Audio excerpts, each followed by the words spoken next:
et je ne vois plus la suite.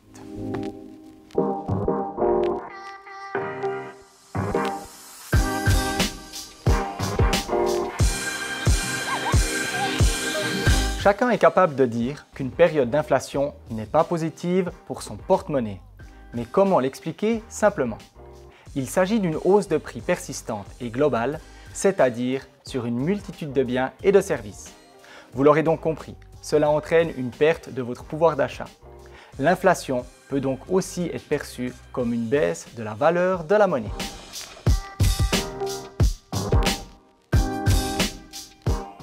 Les causes de ce renchérissement sont multiples.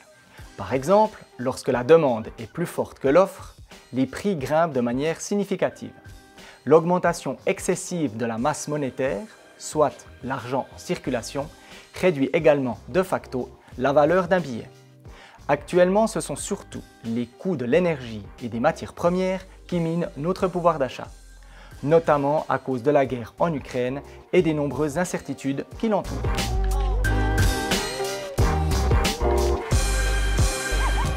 Pour mesurer le taux d'inflation, on se base sur l'IPC, l'indice des prix à la consommation. On appelle communément cet indice le panier de la ménagère. On analyse à intervalles réguliers le prix de produits et de biens de tout horizon d'un panier type et on compare le total du ticket de caisse. La variation positive représente le taux d'inflation.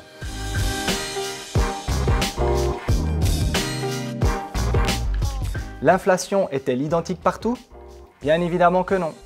Chaque pays régule sa propre masse monétaire, importe et exporte différentes matières premières et a des coûts de production très fluctuants.